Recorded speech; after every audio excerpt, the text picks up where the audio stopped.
Hey guys, Joe from Odyssey Off-Road here. Thanks for tuning into the channel for another video. So this is a long-awaited one.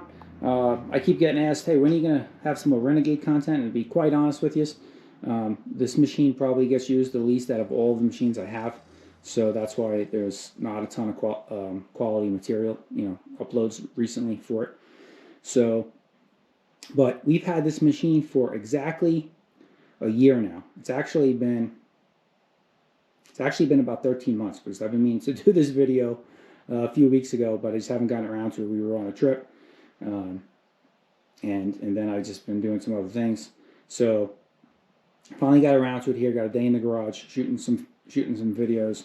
So there's going to be a couple of videos coming out here in the near future. And then if you guys are interested, we're going to have some Jeep content coming up. We're going on a trip to Moab, Utah. So if you like Jeeps and Jeep Gladiators, stay tuned for that. It's not going to be nothing crazy, but it's going to be a kind of family road trip to Moab for a couple days. But staying on topic, the Renegade 570 here. If you guys haven't watched the intro video on this and the previous videos, I suggest go back and watch those. After you're done watching this video here, I'll leave a link at the end of the video. But this is a 2021 Renegade 570. We've had it for a year. It's my wife's. We got it because we wanted a machine that was comfortable, that my wife could drive, and when we're out on just the ATVs. Prior to this, we had the Polaris Razor, and she would get in the Razor, and it's difficult to follow some ATVs on the trail, especially when the people on the ATVs want to go through some tight, narrow trails, and ATV trail only kind of scenarios, and you're trying to squeeze a Razor through there. So I'd have to always be conscious leading a trail ride with the kids, and then my wife, that she's not going to make it through this with the Razor. So now we can just go out on the trails, or we can just load up all the ATVs onto the trailer. I have an 18-foot trailer. We've put all 4 ATVs on the trailer and head out for a ride. And my wife, this is her ride. Like I said, she doesn't ride as much as I do. I probably ride the most of anybody in the family, but my wife will, she enjoys it. She doesn't regret the purchase. She wasn't sure what machine to get. She knew she didn't want to shift, so it really gives you limited options.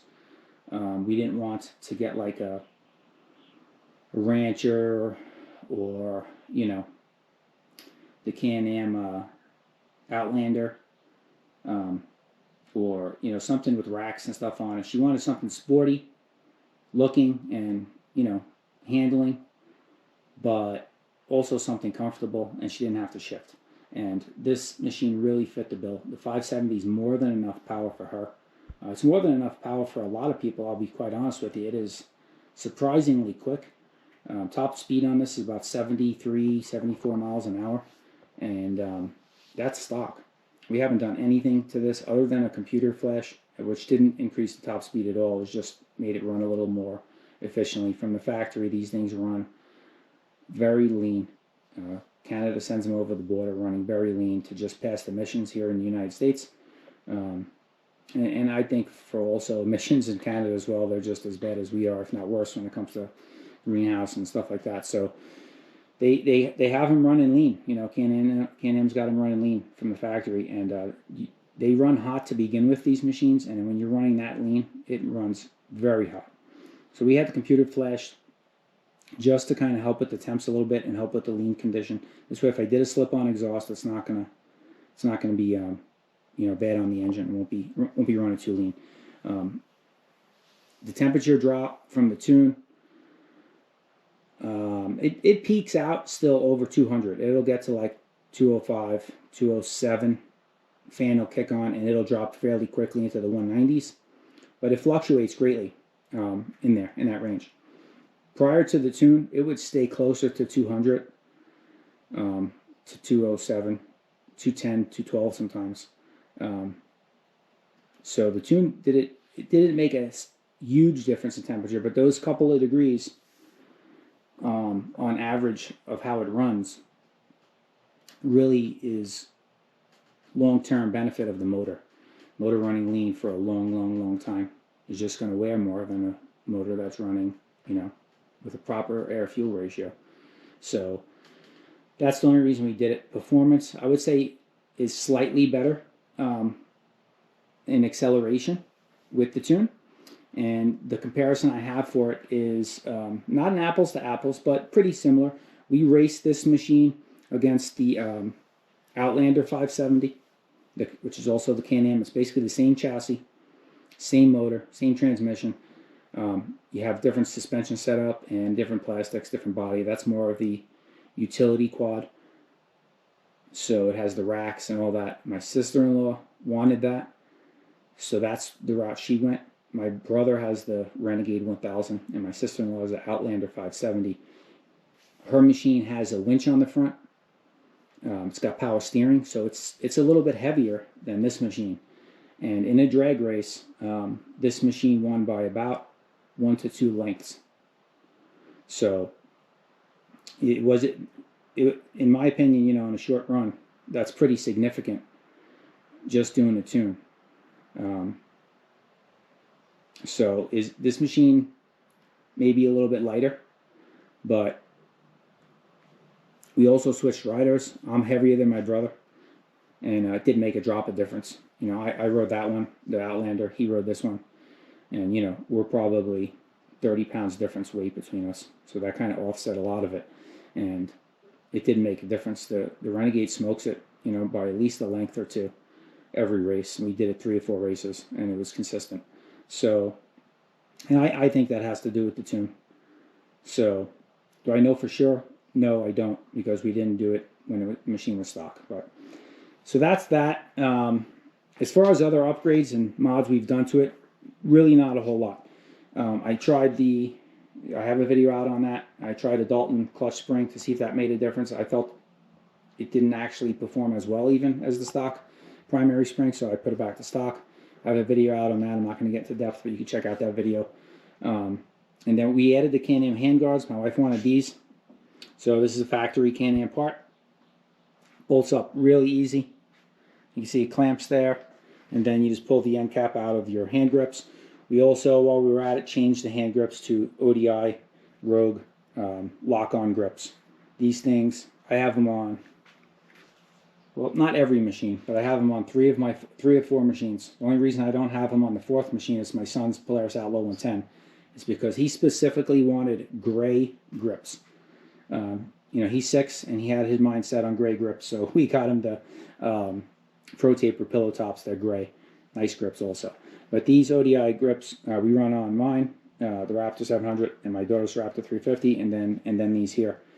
And you know, a set of grips makes a huge difference in you riding all day long. When your hands are killing you and you can't grip the bike anymore, it adds to fatigue. You know, your hands are sore, you got blisters. Some of these stock grips are like super hard, and I think they do it just so that they last and don't wear out as fast. But these are definitely way more comfortable. I got a lot of hours on my ODI grips on my Raptor 700, and they're not showing anywhere, so they'll last a long time. Get these on.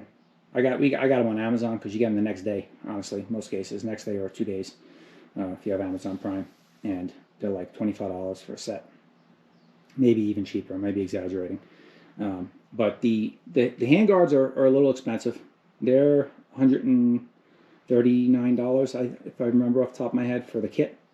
The kit comes with the brackets and the plastic shield. You can get this in different colors. Depends on what Renegade you have. If you have a different year and they have different colors, you can get the Can-Am red, which is kind of like an orangish red plastics, or you can get, they have like the high-vis yellow ones and they have white ones. Obviously this is black and tan, so we just stuck with, I originally bought the orange red ones. She didn't like it. She wanted to go with the all black, so we sent the hand pieces back to Rocky Mountain ATV. Thankfully they're great, and they sent us out the black ones. So and you can change them if you want. These pieces come out as well if you want some wind to pass through, just for a little ventilation on your hands, and still have the protection from impacts from like branches or rocks hitting you. You can pop that out right from the back there. You just squeeze those tabs, and then this will just pop right out. You pull the insert out, and you can have a little bit of ventilation there. But I don't feel it's necessary. So, like I said, we've had it for a year. I turn the gauges on. I'll show you how many hours we got on this thing right now. Now with the 21, you get the upgraded gauge cluster. In 2020 and older, it was the older style gauge cluster. So we got 215 miles on the machine right now. Let's see if we can get that. All right, so 215 miles. As far as hours, 21 hours on it. So we got 21 hours, 21.8 hours, so just about 22 hours, and 215 miles. So this machine uses the DESS, which is the digital key. So you pull that out, can't start the bike. You turn the screen on, but you can't, the bike won't start. So electric key. Well, I get a lot of questions on this, and it may be my fault when I did the initial reveal of this unit about does it have power steering and all that stuff, because I didn't really go over that on the initial reveal of the machine. So you'll see here this button that says reverse override. It also says next to it DPS, right? DPS is the dynamic power steering for Can-Am. Reverse override would be, so you hit this, if you have to go in reverse and you need, its throttle is limited. So you get limited throttle mapping in reverse. So, you know, inexperienced rider or somebody, you know, reverse is geared pretty low, you don't kill yourself or injure or break the machine. So if you need full power in reverse, let's say you're really stuck and you got to get out of a jam and you need a little more power, you can just press that reverse override and it'll give you full power for a few seconds in reverse. Now, on the models that have power steering, this does not have power steering. So like my brother's Renegade 1000, for example, has dynamic power steering. So you'll press and hold that button for a second, and then you'll see it light up on the screen, power steering assist max, power steering assist medium, and then power steering assist minimum, depending on how many times you press and hold the button. So if you press and hold it, let go, it'll change it once, press and hold, let go, change it again, you know, and you cycle through high, medium, low. This does not have any power steering assist at all. It steers just like any other ATV without power steering. So it's a heavy machine. So if you're just sitting here on a concrete floor like it is now and try to steer it, it's going to be quite a bit of resistance. You know, it's not easy to turn.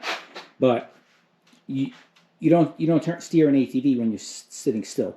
So, and then when you're out in the dirt, quite honestly, if it's sitting still like it is now, and you go to turn it, the tire's sitting on soil or something or sand, they turn no problem. And when you drive in the machine, as soon as it's rolling a little bit, it steers no problem. The steering's not heavy at all. I don't. My sister-in-law's Outlander 570 has the power steering. I don't.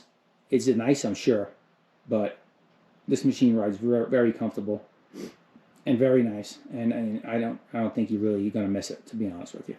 So the 570 is not even offered with DPS, so it doesn't even come with power steering. So power steering is a must for you. This is not the machine. You need to go with the 850 or the 1000 to get the power steering. So as far as that goes, reliability's been good. Haven't had any issues at all, except for a potential fluid leak, and I'll show you where that is in a minute here. But I changed all the fluids. I have another video out on that. The changing the fluids, I would say, is the biggest downfall of this engine. Maintenance in general is the biggest downfall of this unit. Just because there's so much stuff. You got a V-twin engine. There's so much stuffed into this chassis with a big fuel tank in the back and the big plastics and all that stuff. You really got to take your time and be patient to change the fluids. I have a video out on changing the fluids, so I won't get into detail on that either. But go watch that one if you have one and you need to, you know, want to get a good idea of what it's like to change the fluids. It is an absolute nightmare changing the fluids on some of these things, particularly the rear diff and the transmission. The drain plugs are so tiny, it's crazy, and it just makes a mess. The fluid spills all everywhere. So that's the only downfall I would say is the maintenance. I changed all the fluids once, only got 215 miles on it, as you've seen, and you know, 20 some odd hours, so it's not a ton of use. I actually use this machine for my property. Is an 1.25 acre property. We were out in the desert. You don't get a lot of vegetation growth, but when you get a little bit of rain, when we do get it, you know, stuff starts sprouting up and growing, and you can get, believe it or not, overgrown real quick. So I have a drag that I keep in the backyard, and I'll chain it up. I'll hook it up to the back of the Renegade here, right there. Stick the chain through, the clamp through there, and tow it and drag it around the yard. I'll put it in 4 low, and just drag it nice and slow, do the whole property, you know, for about a half hour, 45 minutes, every few months or so. And the machine's great for that, you know. It's got a ton of low end torque. It's 4x4. It's a big, beefy, tough machine. Can do some work. You can plow with it if you're in an area where you have snow. And you can get a plow for the front, no problem, and hook them up on these. People do it all the time. But other than that, I mean, we haven't had any issues with it. Other than I would say it runs a little hot from the factory because it does run lean, but the tune kind of fixed that. The only issue I'm keeping an eye on is when I changed the transmission fluid, I noticed some seepage, and I don't know if I can get it on camera here, but the output shaft to the transmission, you can barely see it back there. Output shaft on the tranny, right there. That is prone to leaking, and it is seeping a little bit, that seal. And this has low hours, the machine, so it shouldn't be seeping or leaking already. I'm not losing fluid because I checked the fluid level. It's usually full, but it is seeping out, and you'll get a little bit of a drip at the bottom if it's, you know, machine's been sitting for a while. So it's not making a puddle, it's not making a mess, but there is some seepage. I'll keep an eye on that. I got a 4-year warranty on this thing, so I've already talked to the dealer. They said I can bring it in, and that more than likely would be fixed under warranty. So if not, it's a little bit of a job to change that. So that's just something to be conscious of. I would recommend getting the extended warranty on these Can-Ams because if stuff does break, I'm not saying it's going to, because these seem to be pretty reliable machines. They've been building them forever. But it's not always an easy job ripping these things apart. Like I said, you got a lot of stuff, moving parts here, crammed into a frame. And when you want to change that for that output shaft, from what I'm told, you can see it right there, coming back, you got to unbolt the rear diff, slide that out of the way, and then pull the output shaft off the back of the transmission, and then to pull that seal back off and install a new seal, and then reinstall everything in the back here. Now, could there be an easier way to do it? Possibly, and if I have to do it myself, I will try and find that easier way. But as of now, I have it under warranty. Here, from this angle, you can actually see it, the output shaft there, and you can see it's a little wet. It's not pouring out, but it is a little wet. So that's something I'm keeping an eye on. If it gets worse, I'm going to drop it off to the dealer and have him take care of that under warranty while it's under warranty. So other than that, though, that is the only hiccup, if you want to call it that. It's not really a hiccup, but that's the only issue with the machine. Starts right up every time. It's a super comfortable ride. If you're debating on this to an Outlander 570, I would say the other advantage to this machine is the suspension. Even though this machine doesn't have the upgraded shocks, it just has the standard gas shocks with the collared settings. This doesn't have the upgraded Fox suspension, which you can get for this. But my sister-in-law's Outlander has the basic suspension also, and the shocks are now these aren't huge by any means, but on the Outlander 570, the shocks are significantly skinnier than even this. The shock bodies are. And I will tell you, the suspension is too soft on that machine to the point where if you ride semi-aggressively, you will be bottoming it out regularly. My sister-in-law, who's not an experienced rider, she's a casual rider. She likes to go out and have fun on occasion. And so that's why she bought that machine. She's even said she would like maybe a shock upgrade because it does bottom out quite a bit. Me and my brother adjusted the suspension on hers to the maximum setting, and it'll still bottom out. So this machine here, I have it in the middle. We don't have any issues with it bottoming out. There's quite a bit more resistance, bottom out resistance, and more stability with these shocks, even though they're base model shocks, as compared to the Outlander base model shocks. It's a night and day difference. The Outlander is designed for more utilitarian purpose. So if you're going to ride it sporty and aggressively, you're going to be needing to upgrade the shocks. That's a guarantee. So if you're debating between the two machines, that's definitely something I would consider. Tires that have come on this machine have held up well. Obviously, there's only 215 miles on them, but it's seen quite a bit of pavement and hardpack and rocks, and some of the terrain it's been on has been fairly abusive, and they're holding up pretty well. These are the whole shot ITP whole shot ATRs. They're a pretty hard tire, hard compound, I would say, medium to hard compound. So what we'll do when these wear out, I don't know. There's so many options out there.